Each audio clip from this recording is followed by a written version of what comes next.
Hey guys, Palsteron here, and the patch notes for 3.15 Expedition just got released a few hours ago. I've gone through them a few times now. I wrote down the, in my opinion, most important changes, and instead of sitting here and explaining every small detail for 1.5 hours, I will just tell you about them, and if you want to read the whole patch notes, I will put a link down in the description. But yeah, let's get into it. All right, first and foremost, skill gem buffs. I want you to understand here that it seems like there's a lot of skill gem buffs, but most of them are attack-based, and attack-based skills got the hardest nerfs in terms of support gems. So this is just compensation for them to be not completely unplayable. So just be aware of that. Stuff like Infernal Blow or Slam skills or whatever, all of those buffs are just so they get kind of a compensation to not be worse than any other skill. Now, in terms of movement skills, Smoke Mine basically got removed this patch. It's now 1 second duration instead of 5 second duration, which is crazy. And the cooldown has been doubled from 2.5 seconds to 5 seconds. So yeah, Smoke Mine is not really viable anymore, unfortunately. And Dash kind of got removed. Now, I'm saying this because Flame Dash now is strictly better because you have more uses. Because Dash really relied on Second Wind. We're going to go over the support gems next, but I wanted to put Second Wind here because Dash really relied on that support gem, and it got completely destroyed. So Dash is kind of destroyed not only because it got nerfed itself, but also because of the Second Wind nerf. Now Fire Burst, I'm saying removed. It kind of does like half the damage now because it takes half of, like, it has 50% more cooldown from 1 second to 1.5 seconds. And that is really annoying when you're trying to map like 1.5 seconds until you can hit the next pack. That's rough. The 1 second was already pretty rough, but 1.5 second is really harsh to deal with. And then 30% less damage on top. And they reduce the damage effectiveness. Like, that's going to be really rough. As for the focus nerfs, I kind of saw this coming. Some streamers had some really nice builds where they had 100% focus uptime. I tried it myself, but I didn't craft the boots in the end. But yeah, pretty interesting nerf. Then we have Ice Storm buffs. Now, spells didn't get hit as hard. Ice Storm did kind of lose Controlled Destruction-ish. It's going to be interesting to see. Basically, the base damage per int got increased from 2 to 4 to 3 to 5. So kind of a 30%-ish buff. Gonna be interesting. Like I said in my Balance Manifesto video, all builds are a lot slower now, so slow builds like Ice Storm might actually be viable, but we'll have to see. I might cook something up. Now, Blade Blast AoE got pretty much destroyed from 18 to 14, and it doesn't scale with levels anymore. What they did instead to compensate was the part where it says it gets more AoE per Blade Vortex on you. That got buffed. So now you have to have a Blade Vortex stack on you for Blade Blast to get the same AoE it had before. Which it's just so annoying. Like, I don't know how you're supposed to get Blade Vortex stacks now. It's going to be really hard, especially with the whole cast when damage taken changes. If you didn't know, now when you have cast when damage taken, if it triggers, you actually have to pay the mana cost, and it's a lot of mana now. But yeah, now at the end, Spectral Throw got buffed from 100 to 125, which isn't that unusual because all attack skills got buffed, like I said. But they also reworked Val Spectral Throw, and they just kind of left a very weird kind of sentence there on what Val Spectral Throw actually does. It's basically, we have to try it out in-game, but it seems interesting, and it seems like it can shotgun, so that might be kind of a single target variant for it. Because Spectral Throw already, like, you throw it once, it comes back. It's kind of already like 2 times 125, which is 250, which is pretty decent for a projectile skill. And maybe if you have a Val Spectral Throw on top for like map bosses and stuff, that's actually good enough. I certainly love Spectral Throw, so I would love to see something like that happening. Next up, support gems. So if you haven't seen or looked through the patch notes yet, basically every single support gem got nerfed, unless it was something that never saw any play. And those didn't even get buffed. So the underused ones didn't get buffed, unfortunately. So that's a bummer. And even some of the less used ones got a more mana multiplier. So I don't know. It is really rough. I would incline you to look through it. So there's some very harsh buffs like elemental focus, brutality, stuff like that. But those are numerical changes. If you want to look through them, go through them yourself. It's too many. Like, I would be sitting here 30 minutes to just go through them. But I will just go through some that kind of caught my eye. Number one, Archmage. Archmage got completely destroyed. Basically, from 108% of mana used to 60%. And then the mana cost got cut from 6% of your mana to 5%, which, yeah, Archmage is now basically has like half the effectiveness of what it had before. And on top of that, there's a new skill called Mana Bond that kind of would fit right into the whole archetype. But now that we know more, Archmage cannot support those new arcane gems. And Mana Bond just happens to be an arcane gem. So they thought about it in advance. So I don't really know what's going to happen to Archmage. I have a feeling that mana stackers are not just going to use Mana Bond and going to use normal support gems. But I don't know. We'll have to see. As for Combustion, I just put this here because basically every fire build used Combustion. You don't use it on your main link usually. You use it on some kind of other form of application. So you just get the... Before it was minus 19% fire res. Now it's only minus 10% fire res. So basically every fire build got 9 minus fire res less, which is pretty rough. Now Controlled Destruction. I wanna make sure to tell you how crazy this nerf is. Controlled Destruction now has 80% less crit. Less. That's not reduced, that's less. So if you have a 60% crit chance, that's now like 12 or whatever. So, I mean, that is insane. The reason that's insane is not only because you cannot use it in crit builds anymore, which basically every crit used Controlled Destruction. It's also because you want to use Elemental Overload. So it's pretty obvious that crit builds are not going to use it anymore, but even non-crit builds that use Elemental Overload can't really use it anymore. I mean, you're talking about something that, like, if you're not scaling crit, you usually have, what, like 5 to 8, 9% crit? And with 80% less, what, you're going to have, like, 2% crit? And how are you going to trigger Elemental Overload? This is 40% more damage that you're, like, you have to crit to apply this. I don't know. I don't know what's going to happen here. LE Overload, either people are not going to scale any LE Overload anymore, or Controlled Destruction is going to be completely unusable. But for LE builds, this is a huge nerf. And obviously to all crit builds as well. But yeah, Penetration gems, funnily enough, were the gems that are the least affected of all of them. Like, most of the gems got hit from like 60% more to 40% more, or 40% more to 25% more, all those kind of things. But Penetration only got nerfed from 37 to 34, same for the Awakened versions. So that's interesting. Like, Penetration gems were used a lot, but that seems to indicate that they want you to actually use that, and they're fine with it, which is cool. I think after this patch, basically every elemental build will use its respective Penetration gem, because everything else just got completely hammered. As for Empower and Enhance, these have higher mana reservation now, which is interesting because a lot of Aura builds use them to enhance stuff. So that might kind of screw up their mana reservation in a big way. Empower got from 125% mana reservation to 140 mana reservation, and Enhance only a little from 115 to 120.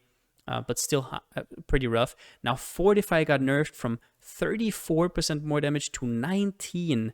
I'm not sure, maybe the meta where you don't use Fortify anymore and instead you get it from your movement skill again, like just go Fortify Leap Slam or Fortify Whirling Blades. Maybe that's back on the menu, because 19% is really, really rough. Next up, Deadly Ailments.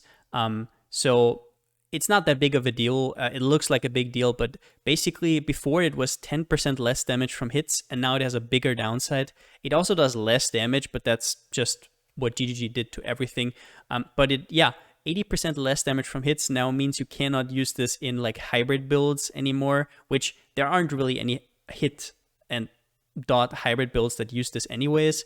But just wanted to point that out, that because this can actually matter if you're a dot build and you have like okay normal damage, you can leech a bit at least, like you have in a Series Flask or whatever, and you leech like a little bit, like a few hundred life per second. But now, nope, no leech anymore. So interesting. I really like the increased critical strike changes because it only got buffed a little from like, I think 88% increased crit chance to 117 or something, which isn't that much. It's still not that great. But what I like is that it is now always 2% base crit, which means during leveling, it's going to be actually possible to level as crit. But since the Diamond Flask got completely destroyed, I don't know how viable that's going to be, but I think this is a good start. Now, I'm actually very surprised that Less Duration didn't get hit at all. It still has 19% more damage. It still has 60% reduced duration, which is huge. So something like Stormcall, which I kind of forgot to mention here, Stormcall got buffed by 25%. And yeah, the support gem that Stormcall is using didn't get nerfed, one of them at least. So that might be an option. Pretty interesting. A lot of other skills that use it as well. And at the end, Vile Toxins got nerfed from 49% to 19%. I don't know if this is like maybe a typo or something. I don't know if I'm gonna regret putting this in the video because maybe they are replacing this again. Maybe, yeah, I hope it's a typo because, what? The passive tree changes, there's a lot of small changes that don't really do that much in my opinion. Some Archmage clusters got nerfed, but I mean, Archmage, come on, after this patch. Now, what I wrote down here is basically what my feelings about all the passive tree changes. The new nodes all sound really, really bad because they have to do with flasks and flask effect, and they're still balanced as if flasks were good, which is hilarious. Yeah, Flask are trash this patch, so all these Flask nodes probably won't even really be that great. One of the big upsides of Flask effect always was that you would also get a lot of movement speed from your Quicksilver of Adrenaline, but now that Adrenaline got nerfed, that is kind of gone, and all your damage flasks do like half the damage or do not exist anymore. So yeah, that's my thoughts on the passive tree. As for Ascendancy changes, the Golem Ascendancy from Elementalist basically got completely destroyed. It doesn't really incentivize you anymore to stack golems, so that kind of build just got completely shredded. Now, I think Elementalist is actually still fine because you can still just go with, where is it? You can still go like Mastermind of Discord, Heart of Destruction, Shaper of Flames didn't get touched. None of these did get touched. And then you also take like Bastion of Elements. Maybe you get the Shock node. So even though Golemancer was really strong and it got nerfed, there's still Elementalist builds out there. So that's pretty cool. I don't know what they thought about Pathfinder. So here's my problem with Pathfinder, right? Let's talk about Pathfinder real quick. I have no idea what they are doing with this change. So they removed the elemental ailment immunity during Flask effect, and they made it so you have to press a Flask to remove one ailment, which is trash. But not only that, they also removed the elemental damage during Flask effect, basically making this node a complete joke. Like what, you get 20% chance to freeze, shock, and ignite? I mean, this is outrageous. I think this is crazy. I actually think that was such a bad nerf. I don't know why they did it. They also nerfed Master Toxicist from 30 to 20%. So yeah, Pathfinder is going to have it really, really rough this patch. Now, Inquisitor got really, really nerfed here. Not only did they completely remove the ailment immunity without compensating with anything, also Consecrated Ground got nerfed. So you now don't get 100% increased crit chance anymore, making the whole Consecrated Ground worse. You still get a lot of regen, but that's a rough nerf. So unless you have like Battle Mage to take here and Augury of Penitence on top of Inevitable Judgment, Inquisitor is not going to look as good anymore. They also nerfed Illuminate Devotion. Now it's only 50% chance to avoid elemental ailments during Arcane Surge. It's still okay, but they did nerf Arcane Surge as well. So yeah, that indirectly also makes this notable a lot worse. As for Raider, Raider got the Onslaught effect removed, which Raider is really, really strong. I would say it's still going to survive. So basically this loses them 10% increased movement speed and 10% attack and cast speed, which is still doable.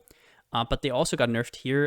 This 4% movement speed, these are both removed and replaced with LE damage, which is a lot worse. And yeah, now you don't get 100% ailment immunity anymore, but you only get 50%. Also, Assassin got completely obliterated. Noxious Strike is now capped at 100% poison duration, which is insane. And Toxic Delivery doesn't deal 50% more damage anymore. It's now 25% more damage. It also, they also removed the 30% damage over time multiplier for poison.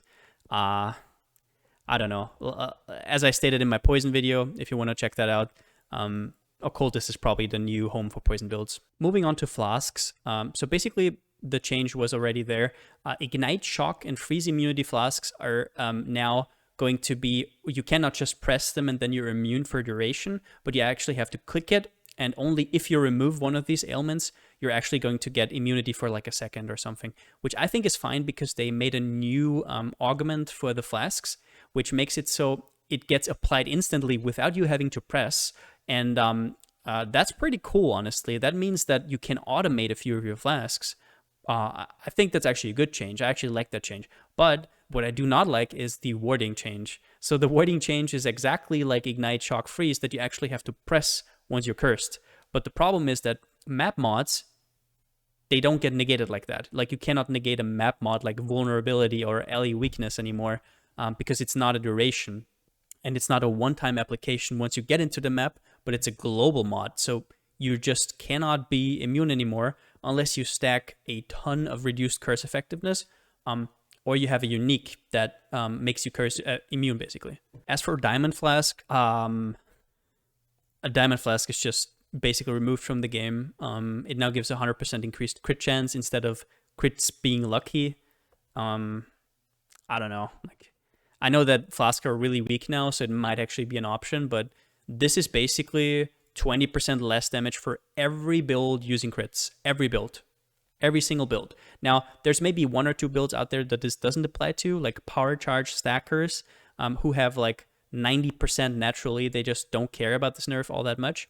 But if you were a build who had like 40, 50, even 60% crit, this is like at least 20% less damage, maybe even 25. Enduring Flask got nerfed really, really hard. So there's a lot of meme builds with Indigon that just do not work anymore, unfortunately.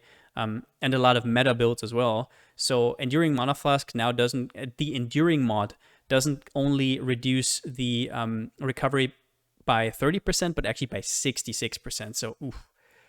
Yeah, it's gonna be really, really hard to recover from this. You will have to stack a lot more mana recovery from flasks to actually get where you were before the patch. I don't even know if that's worth it at that point, but I'm sure somebody's still gonna break Indigon, so I'm not even gonna worry about that. So Bottled Faith is still the best flask after it changes. So what changed is obviously Consecrated Ground is now a lot worse, but all they changed other than that is it now gives 150% increased crit instead of 2 base crit.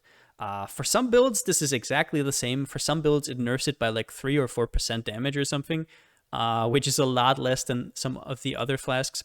Now, there's a lot of other flasks that got changed, like Edziri's Flask or Taste of Fate, stuff like that. You can look them up yourselves. I only took the highlights here. Taste of Fate is still completely viable, for example. Now, Dying Sun got pretty railed, so I don't know. Like, this flask is still good, obviously, but it now uses basically all your flask charges, whereas before, if you had a perfect roll, it was 27 out of 60. It now consumes 45 to 50 out of 50. So, yeah, you better bring this to, like, bosses or something, and otherwise, just don't press it. This is also really bad because they reduce the amount of flash charges that monsters give. So while mapping, unless you have like Beyond on the map, it's actually gonna be pretty hard to sustain this, which is pretty funny. Other than that, medium cluster jewels got nerfed quite a bit. They were pretty strong, especially for damage over time builds, but let's go through it. So the Alchemist Genius Notable, which I was basically using on every single build, got reduced from 20% to 10% flask effect, which I have no idea why it got reduced because flasks are now worse. So now flask effect gets worse, but they thought, let's just put that on top as well. I wouldn't have used this either way because now flasks are pretty trash.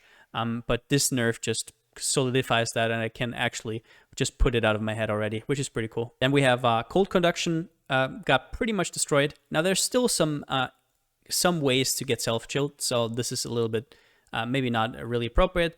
but the normal way of cold conduction, applying chill to your enemy and it getting reflected to you and you getting more action speed, is not really viable anymore. So yeah, you're gonna have to find another way. Maybe we're gonna make a build around that at some point. Hollow Palm, I don't think Hollow Palm needed a nerf.